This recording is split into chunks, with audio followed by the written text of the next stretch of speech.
할렐루야. 하나님을 바라보며 믿음의 자리에 서고자 예배의 자리에 오신 모든 성도님들을 사랑하고 축복합니다. 오늘은 제가 어른들과 함께 예배하는 날입니다. 최훈희 목사님은 지금 아동부에서 우리 아동부 친구들과 지금 막 뛰면서 찬양도 하시고 이제 말씀을 전하시게 됩니다. 이제 3개월에 한 번씩 저희가 이렇게 돌아가면서 함께 말씀을 나누는데 이것이 우리 또 모든 엘림의 공동체 안에 건강함을 회복하는 은혜의 또 도전이 되기를 간절히 소망합니다. 여러분, 심리학에서 잘 알려진 실험 가운데 동조 실험이라는 것이 있습니다. 이미지 하나 보여주시고요. 솔로몬 애시라는 심리학자가 진행한 실험인데요. 실험 내용은 어렵지 않습니다. 사람들에게 저의 짝대기 하나 있는 것을, 선 하나 있는 것을 보여주고 그 선과 같은 길이의 번호를 다음 카드에서 고르도록 한 것이었습니다. 눈으로 보면 여러분 무엇이 똑같아 보이십니까? 네, 우리 눈에 다 저 마지막 세 번째 C가 똑같다는 것이 우리 눈에 잘 보입니다. 그런데 실험에는 한 사람의 진짜 참가자만 있고 나머지는 실험을 돕는 사람들로 모두 다 오답을 이야기하도록 준비가 되어 있었습니다.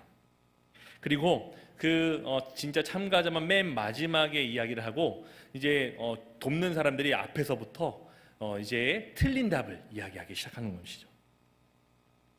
여러분, 그러면 놀랍게도 진짜 참가자들 가운데 상당수가 자기 눈에는 정답이 정확하게 보이는데도 불구하고 다수가 틀린 답을 이야기했다고 합니다. 여러분 생각해 보십시오. 이제 한 방에 이렇게 둘러 앉아서 이제 사회자가 질문하는 거, 여러분 이 카드와 똑같은 저는 몇 번입니까? 라고 이제 물어보는데 첫 번째 사람에게, 그런데 첫 번째 사람이 A라고 하는 거예요. A가 맞습니까? 틀립니까? 틀린 거예요. 근데 두 번째 사람도 A! 정확하게 힘있게 이야기하는 겁니다. 그러면은 이제 마지막 참가자가 이제 있는 사람들이 갑자기 당황하죠. 뭐지? 세 번째 사람도 A! 네 번째 사람도 A! 자, 이제 자기 옆에 한 사람만 남았습니다. 엄청난 갈등이 찾아옵니다. 과연 무엇이라고 이야기해야 될까? 자기 눈에는 C가 정답인데 앞에서 자꾸 A 하니까 이상한 걸 느끼는 겁니다. 마지막 다섯 번째 사람이 A라고 외쳤습니다. 마지막 참가자에게 물어봅니다. 여러분이 그 자리에 있다면 여러분 뭐라고 대답하시겠습니까? 네, 자신 있게 나는 C요라고 대답하실 수 있을 거라 생각하잖아요. 그런데 젊은 사람도, 나이가 많으신 분도, 여성들도, 통찰력 있다고 얘기했던 직업이 갖고 있는 사람들도요, 그 앞에서 틀린 답을 이야기하는 그 압박감을 이기지 못하고 내면에서는 분명히 C가 답인데도 불구하고 A라고 이야기했다는 겁니다. 여러분 참 이상하지 않습니까? 분명히 눈에는 정답이 보입니다. 여러분 우리가 눈에 보이고 있습니다. 내 판단이 정확합니다. 그런데 주변 사람들이 계속 앞에서 다르게 말하고 이야기하면 그 정답을 알고 정확한 것을 보고 있어도 우리의 마음이 어떻게 됩니까? 흔들리게 된다는 거죠. 여러분, 우리가 잘못 본 건 아닌가? 내 생각이 틀린 건 아닌가? 나만 이상한 건 아닌가? 라는 이 생각 때문에 우리는 내가 정답을 알고 있음에도 세상이 말하는, 다른 사람들이 말하는 것에 동조할 수 있다는 겁니다. 여러분, 단순히 이 실험에서만 나타나는 모습이 아니고 우리의 삶에서도 이런 모습들이 많이 나타납니다. 특별히 우리 안에 어려움이 찾아오고 힘든 일이 있고 상처가 있을 때에 우리는 안팎에서 수많은 목소리를 듣게 됩니다. 너는 그거밖에 안 돼. 너는 실패했어. 너는 끝났어. 너는 사랑받지 못해. 너의 가치는 그거야. 하나님이 너를 잊으셨어. 기도해도 소용없어. 너는 이제 다시 일어날 수 없어.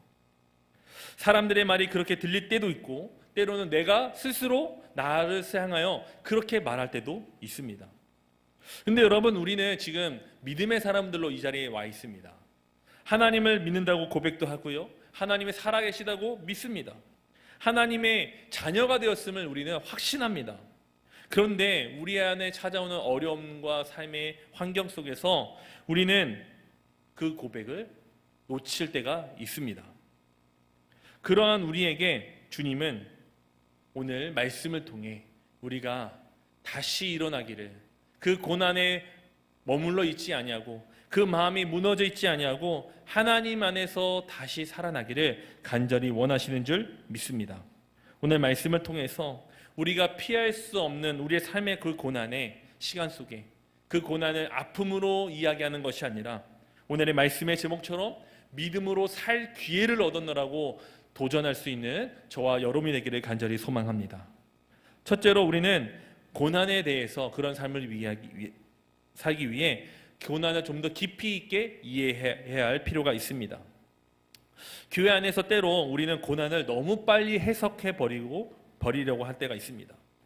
고난이 찾아올 때 하나님의 다 뜻이 있겠지요. 믿음으로 이겨내야지요. 기도하면 됩니다. 하나님이 선하게 바꾸실 것입니다. 물론 귀한 말씀입니다. 맞는 말입니다. 그런데 여러분, 고난 중에 있는 성도에게 너무 빨리 이 말을 하면 그 말은 위로가 아니라 오히려 부담이 됩니다. 여러분, 고난은요 실제로 너무 아파요. 고난이 왔을 때 우리는요 흔들릴 수밖에 없습니다. 마음이 무너지고요, 우리의 기도가 어떻게 됩니까? 막히게 됩니다. 하나님에 대해서 질문을 던질 수밖에 없게 되죠. 그래서 오늘 말씀을 우리가 제대로 들으려면 먼저 오늘 말씀의 배경을 우리가 조금 살펴보아야 합니다. 43장의 말씀을 보면요 참 좋은 말씀이에요. 얼마나 귀한 말씀이고요, 얼마나 긍정적이고 우리가 좋아하는 말씀입니까? 그런데 이 말씀을 들었던 처음 자리에 있었던 이스라엘 백성들은요 그렇게 좋은 상태가 아니었습니다. 여러분, 이사야의 말씀은 하나님이 이 말씀을 주신 이유는요 이스라엘 백성들을 심판하시기 위해서입니다. 심판과 구원의 말씀이 주가 되어 있고요, 죄와 은혜, 무너진 백성과 다시 부르실 하나님의 말씀이 복합적으로 들어가져 있습니다. 이사야 1장 2절에서는 하나님이 이스라엘 백성들을 향하여 이렇게 말씀하십니다. 제가 읽어드립니다. 하늘이여 들으라, 땅이여 귀를 기울이라. 여호와께서 말씀하시기를 내가 자식을 양육하였거늘 이스라엘을 돌보았다는 말씀입니다. 그런데 그들이 나를 어떻게 하고 있어요? 거역하고 있다. 하나님의 백성이 하나님을 떠났다라고 이야기하고 있습니다. 예배는 드리고 있었지만 그 모든 삶이 다 무너졌습니다. 성전은 아름답게 지어져 있지만 마음은 하나님께 멀어져 있었다라고 이야기합니다. 하나님의 백성이라는 이름은 있었지만 하나님을 향한 신뢰와 순종은 무너져 있었습니다. 그래서 이사야의 앞부분의 말씀은요 심판의 말씀으로 주로 하십니다. 죄에 대해 책망하시고요, 우상 숭배에 대해 경고하십니다. 불의한 삶에 대해서 하나님이 깊이 탄식하며 말씀하시고 계십니다. 그런데 여러분, 하나님의 말씀이 거기서 끝났다면 이스라엘 백성들에게는 소망이 없었을 것입니다. 근데 하나님은 그 말씀만 하시기 위하여 이사야 말씀을 주신 것이 아니고 하나님은 그 이후에 그 심판 가운데 있을 수밖에 없는 고통과 삶의 아픔 가운데 있는 죄악 가운데 있는 이스라엘 백성들을 하나님의 마음으로 품으시고자 이 말씀을 주신 것입니다. 그래서 40장 1절에 이르면 하나님이 이제 그들을 향하여 이렇게 말씀합니다. 함께 읽겠습니다. 시작. 너희의 하나님이 이르시되 너희는 위로하라, 내 백성을 위로하라. 아멘. 여러분, 하나님이 실패한 백성을 향하여 찾아오셔서 그들에게 말씀하고 계시는 겁니다. 특히 오늘 우리가 함께 읽은 43장의 말씀을 보면 43장 앞에 있는 42장의 말씀을 보면 이스라엘 백성들이 지금 어떤 상태에 있는지 다시 한번 알게 됐는데요. 그때 42장 마지막 부분을 보면 이스라엘은 주님을 보지 못하고 듣지 못하고 있는 백성이다라고 이야기하고 있습니다. 그러니까 지금 이스라엘 백성들이 하나님의 말씀을 들을 준비도 안 돼 있고 하나님께 나아갈 준비도 안 돼 있는, 믿음과는 전혀 상관없는 삶을 살고 있는 때라는 겁니다. 하나님은 그러한 그들을 외면하고 정죄하고 판단하고 심판하시는 것을 끝내실 수 있는데 하나님은 그렇지 아니하고 43장에 그러한 이스라엘 백성들을 향하여 강력하게 말씀을 다시 시작하시는 겁니다. 야곱아, 너를 창조하신 여호와께서 지금 말씀하시느니라. 이스라엘아 너를 지으신 이가 말씀하시느니라. 어찌 보면 실패작과 같은 이스라엘 백성들, 자랑하고 싶지 않은 작품인 이스라엘 백성들, 내가 만들었다고 말하는 것이 부끄럽고 그렇게 여기고 싶지 않은 그러한 상태에 있는 이스라엘 향하여 뭐라고 말씀합니까? 나는 너희를 창조했다. 나는 너희를 지었다. 여러분, 이 이스라엘이 지금 이 말씀을 들을 준비가 되어 있는 상태가 아니었습니다. 믿음이 있는 상태도 아니었고요. 이러한 하나님의 위로를 받을 준비도 되어 있지 않았습니다. 그들은 실패의 한복판에 있었습니다. 바벨론의 첫 공격으로 인하여 포로가 끌려가고 그 삶이 무너져가고 있는 상태였습니다. 자신들이 하나님의 백성이라고는 이야기하지만 속으로는 의심하며 있을 때였습니다. 그런데 그러한 그들을 향하여 하나님은 내가 너희를 창조했노라고 말씀하고 계시는 겁니다. 여러분, 하나님의 말씀이 우리 삶에 들려질 때는 좋을 때, 우리가 믿음을 가질 때, 들을 만할 때, 우리가 하나님을 잘 보고 있을 때, 그때만이 아닙니다. 오히려 우리가 고난 가운데 있을 때, 힘들 때, 어려울 때, 내가 하나님 앞에 설 수 없는 마음의 상태에 있을 때, 내 눈이 하나님을 바라보지 못할 때, 우리가 하나님을 향하여 믿음이 흔들릴 때, 그때 더 강력하게 하나님의 말씀이 우리 가운데 들려지는 줄 믿습니다. 우리는 고난 안에서 많이 흔들리지요. 이 고난이 언제 없어질까? 이 어려운 상황이 언제 해결될까? 이 아픔이 정말 치료받을 수 있을까? 근데 여러분, 그러한 고난에서 우리는 참 힘들지만 여러분, 고난 중에 정말 힘든 것은 무엇인지 아십니까? 그것은 우리 자신이 흔들리는 것입니다. 우리가 누구인지 잊어버리게 만드는 것입니다. 여러분, 질병이 찾아오면 우리 몸만 아픈 것이 아니라 나는 이제 어떻게 되는가에 대한 두려움이 찾아오게 되죠. 경제적인 어려움이 오면 돈만 부족한 것이 아니라 내가 실패한 사람은 아닌가라는 절망감에 빠져들게 됩니다. 관계가 무너지면 한 사람과의 관계만 아픈 것이 아니라 나는 사랑받을 만한 자격이 없는 사람인가라고 스스로를 내려놓는다는 것이죠. 기도해도 상황이 바뀌지 않으면 문제만 답답한 것이 아니라 하나님이 정말 살아계신가라고 의심하는 가운데 우리가 선다는 겁니다. 오랜 신앙생활을 한 성도도, 교회 직분을 가진 사람이라 할지라도, 많은 헌신을 드렸던 사람일지라도, 은혜를 심지어 경험한 사람일지라도 우리의 아픔과 고난이 찾아왔을 때 그 고난이 우리의 마음과 신앙을 흔드는 일들이 우리 안에 너무도 잘 일어난다는 것이죠. 그래서 여러분, 고난은 단순히 외부에서 일어나는 사건이 아닙니다. 우리의 마음과 우리의 믿음의 정체성을 흔드는 사건이라는 것입니다. 오늘 이사야 43장은 그런 상황 가운데 있는 사람들에게 주신 말씀입니다. 고난으로 흔들리는 사람들, 자신이 누구인지 잊어버린 사람들, 하나님께 속한 백성이라는 확신이 지금 흔들리고 있는 사람들, 그들에게 하나님께서 말씀하고 계시는 겁니다. 너는 두려워하지 말라. 왜 두려워하지 말라고 하십니까? 상황이 가볍기 때문에요? 고난이 그거 별거 아니야, 하나님이 판단하셨기 때문입니까? 아니면 이스라엘이 그것을 이겨낼 만한 능력과 강함이 있기 때문입니까? 아닙니다. 하나님께서 그들을 구속하셨고, 하나님께서 그들을 지명하여 부르셨고, 하나님이 그들을 내 것이라 말씀하셨기 때문이라고 이야기하고 계십니다. 여러분, 고난이 우리 가운데 정말 힘든 이유는요, 우리의 상황만 흔드는 것이 아니라 우리가 누구인지를 잊어버리게 만들기 때문입니다.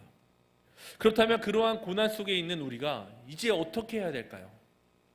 그 고난에서 우리는 어떻게 하면 그 고난에서 일어날 수 있을 거예요? 방법은 한 가지입니다.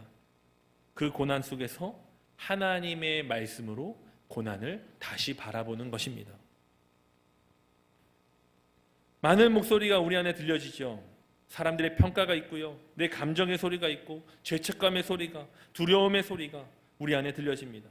이때 이 말씀을 듣고 있는 이스라엘도 마찬가지였습니다. 너희는 패배했다, 너희는 버림받았다, 바벨론으로부터 강력한 조롱을 받았던 때에 있었습니다. 많은 주변의 나라들이 하나님을 섬기던 저 나라가 망했다고 조롱할 때였습니다.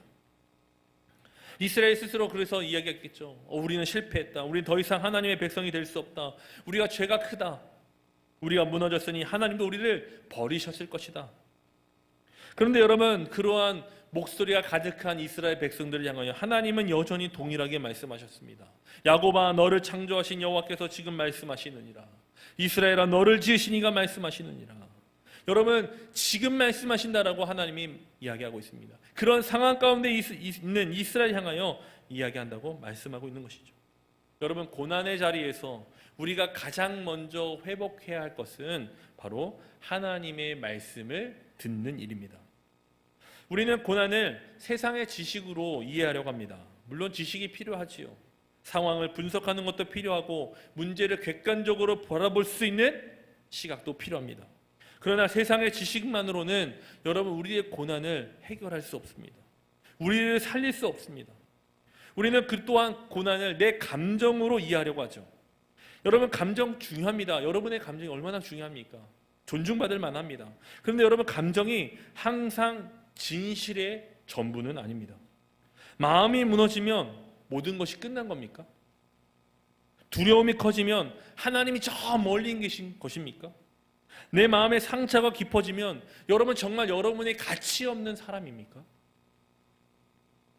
여러분, 성도는 감정의 결론으로, 내가 가지고 있는 감정으로 나 자신을 정의하지 않습니다. 또 우리는 고난을 사람들의 평가로 이해하려고 합니다. 사람들이 나를 어떻게 보든지, 내 형편을 어떻게 판단하는지, 내 실패를 어떻게 말하는지에 따라서 우리의 마음이 흔들린다는 거죠. 그러나 여러분, 주변의 사람들의 말이 여러분 인생의 마지막 해석이 될 수 없습니다. 성도 여러분, 우리는 고난을 하나님 말씀 안에서 이해해야 합니다. 하나님은 이스라엘을 향하여 이렇게 말씀하셨습니다. 내가 너를 창조하였고, 내가 너를 지었고, 내가 너를 구속하였고, 내가 너를 지명하여 불렀고, 너는 내 것이다. 여러분, 여기에 신앙의 근본이 있습니다. 여러분, 우리는 어떤 하나님을 믿습니까? 우리는 창조하신 하나님을 믿습니다. 우리를 지으신 하나님을 믿습니다. 우리를 구속하시는 하나님을 믿습니다. 우리를 이름으로 부르시는 하나님을 믿고, 우리를 불과 불 가운데서도 지켜주시고 함께 하시는 하나님을 믿습니다. 여러분, 이 성경책에 기록된 이 수많은 이야기들은 무엇을 이야기하는 것입니까? 이 이야기들을 정리하고 우리가 함께 이야기한다면 이렇게 이야기할 수 있습니다. 인간이 자기 힘으로 하나님께 올라가는 이야기가 아니라 하나님께서 잃어버린 자기 백성을 찾아오시고 부르시고 구속하시고 다시 하나님의 백성으로 세우시는 이야기가 바로 성경의 이야기입니다. 아담과 하와가 범죄한 후에도 하나님이 먼저 찾아와 주셨죠. 아브라함도 하나님이 먼저 찾아가 주셨습니다. 애굽에서 이스라엘 백성들이 고통 가운데 있을 때도 하나님이 먼저 찾아가셔서 그들을 건져내셨습니다. 그리고 예수 그리스도를 통해 그 하나님의 먼저 오심이 단순히 이스라엘 백성 몇 명의 사람에게만 해당되는 것이 아니라 온 인류에게, 우리 모두에게 찾아오시는 하나님이 이야기가 되었습니다. 하나님은 또한 43장에 이렇게 말씀합니다. 너희가 너를 구속하였다. 여러분, 구속한다는 뜻은요, 값을 치르고 되찾아오다라는 뜻입니다. 하나님께서 우리를 자신의 것으로 만들기 위하여 하나님이 값을 치러 우리를 되찾으시는 그 일들을 행하셨다라고 이야기하십니다. 우리가 그럴 만한 가치에 있는 상태가 있어서 우리가 무엇인가를 조건을 맞추어서 그런 일이 일어난 것이 아니라 하나님이 우리에게 먼저 그 일을 행하셨다는 거죠. 예수님께서 우리를 위하여 십자가에서 우리의 죄와 죽음의 값을 어떻게 하셨습니까? 다 감당하셨습니다. 우리는 우리의 힘으로 하나님께 나아갈 수도 없고요, 죽음과 죄에서 벗어날 수도 없습니다. 그런데 하나님이 그런 우리를 향하여 먼저 찾아와 주셨다는 거예요. 요한복음 1장 12절에서는 이렇게 말씀하지요. 영접하는 자, 곧 그 이름을 믿는 자들에게는 하나님의 자녀가 되는 권세를 주셨으니. 여러분, 우리의 의로움으로, 우리의 자격으로 하나님의 자녀가 된 것이 아니라 오직 예수 그리스도의 은혜로 말미암아 하나님의 자녀가 되었습니다. 그러한 일들을 로마서 8장 16절에 보면 성령님께서 우리 가운데 계속해서 그것을 증언하신다라고 말씀하고 있습니다. 여러분, 이것이 복음인 것입니다. 고난 속에서 내 마음은 말하죠. 너는 버림받았어. 그러나 성령님께서는 우리 가운데 말씀합니다. 너는 하나님의 자녀예요. 두려움은 말합니다. 너는 끝났다고요. 그러나 하나님은 말씀합니다. 너는 내 것이다. 실패는 우리에게 이렇게 얘기합니다. 너는 다시 일어날 수 없다. 그러나 예수 그리스도의 십자가와 부활은 우리에게 이렇게 말씀하십니다. 하나님은 죽음에서도 생명을 여시는 분이시다. 아멘. 여러분, 이스라엘이 먼저 믿음을 보여준 것이 아닙니다. 증명한 것이 아닙니다. 그들의 힘으로 회복을 자처하고 도전했던 것도 아닙니다. 하나님이 먼저 말씀하셨고 찾아오셨고 구속해 주셨고 선언해 주셨다는 것입니다. 여러분, 고난을 하나님 안에서 이해한다는 것은 단순히 고난이 좋다라고 말하는 것이 아닙니다. 고난이 선한다는 뜻도 아니고요. 고난을 가볍게 여기라고 말하는 것도 아닙니다. 고난에 대해서 억지로 그 안에서 감사라고 이야기하는 것도 아닙니다. 하나님 안에서 고난을 이해한다는 것은 고난이 내 인생을 해석하는 최종 권한을 갖지 않고 있음을 이해하는 것입니다. 다시 한번 말씀드립니다. 고난이 내 인생을 해석하는 최종 권한을 갖지 못했다는 것을 이해하는 것, 그것이 바로 하나님 안에서 고난을 이해하는 것입니다. 고난이 여러분을 정의하지 못합니다. 실패가 여러분을 정의하지 못합니다. 사람의 평가가 여러분의 가치를 정하지 못합니다.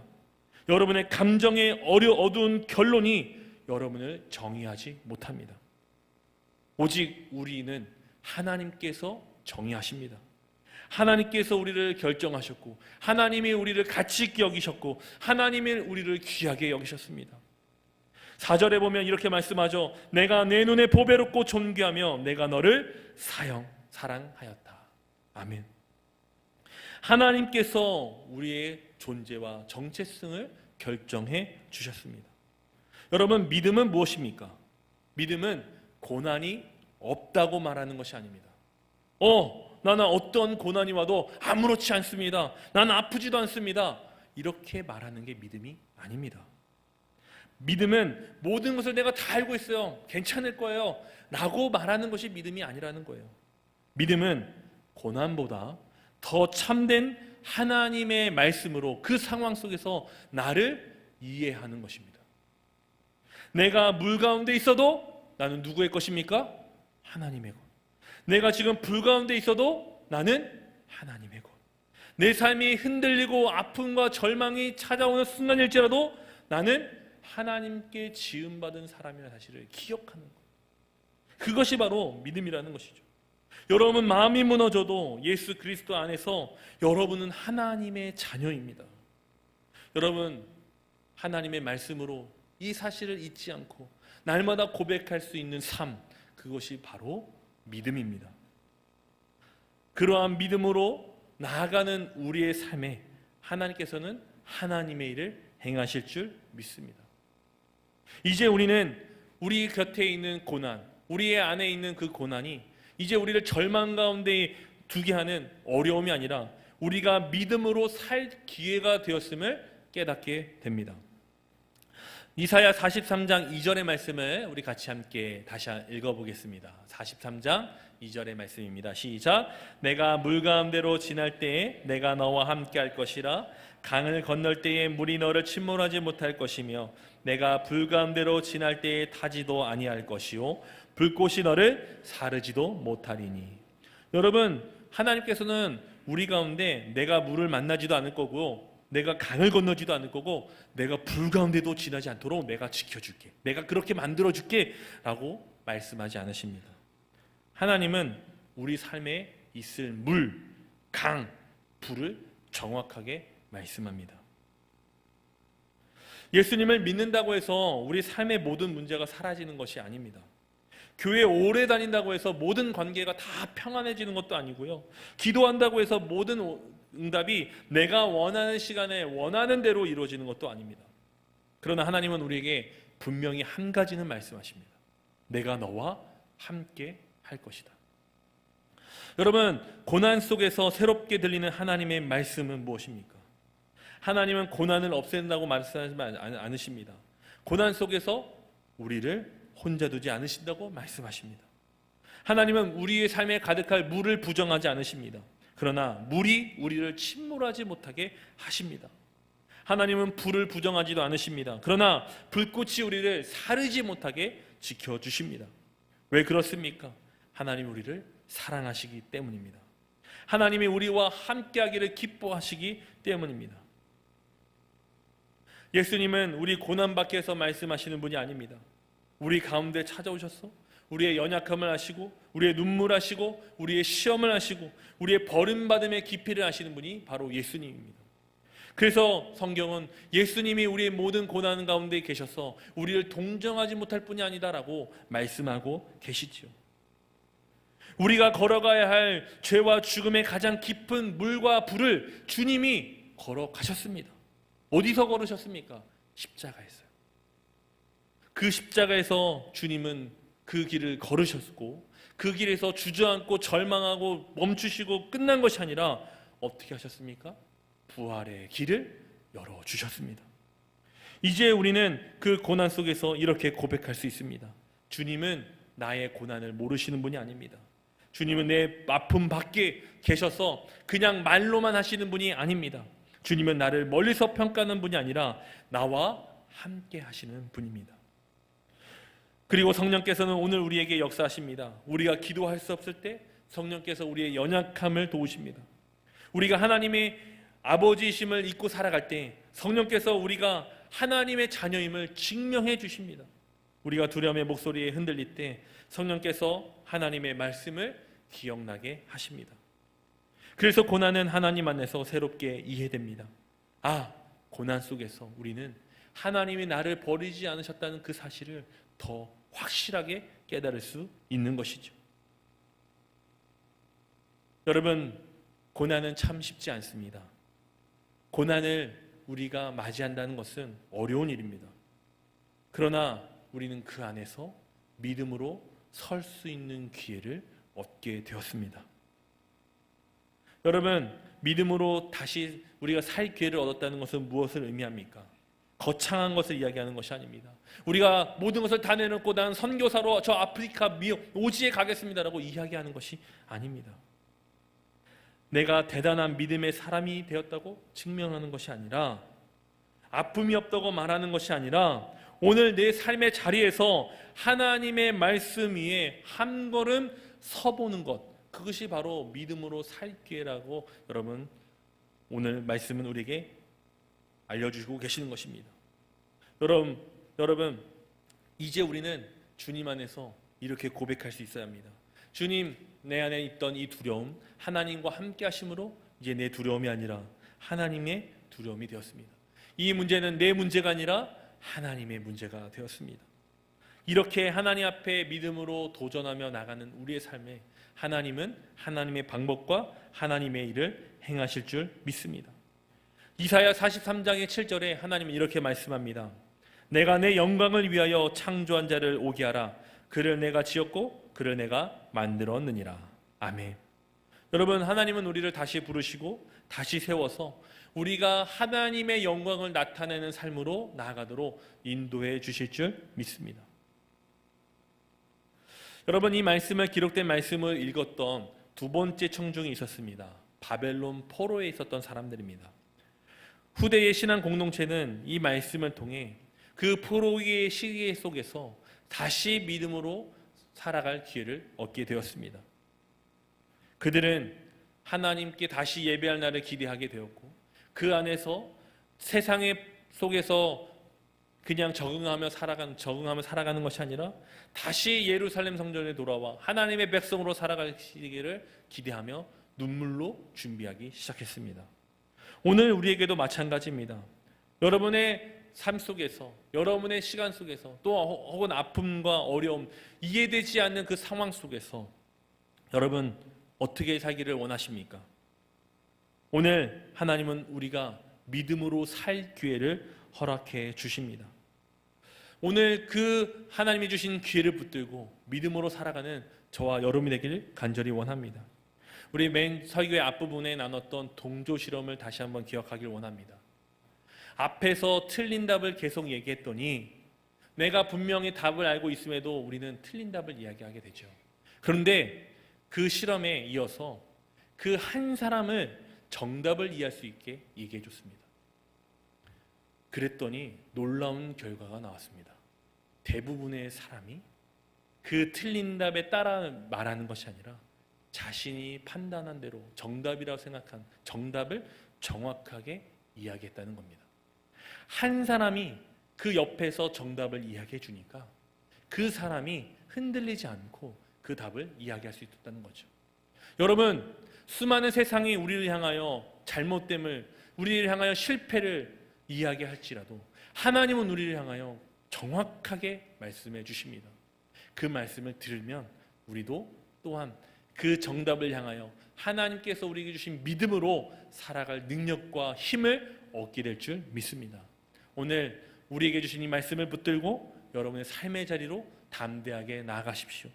이 자리에서만 하나님이 말씀하신 것이 아니라 여러분의 삶의 그 자리에서, 질병의 아픔 속에서, 내가 감당해야 될 삶의 무게 속에서, 짐 속에서, 그 상황 속에서 하나님이 오늘의 말씀을 우리에게 주십니다. 너는 두려워하지 말아라. 내가 너를 지었고 내가 너를 불렀고 내가 너를 내 것이라고 오늘 이 시간 말씀해 주실 줄 믿습니다. 그 하나님으로 다시 믿음으로 사는 저와 여러분이 되시기를 주님의 이름으로 간절히 기원합니다.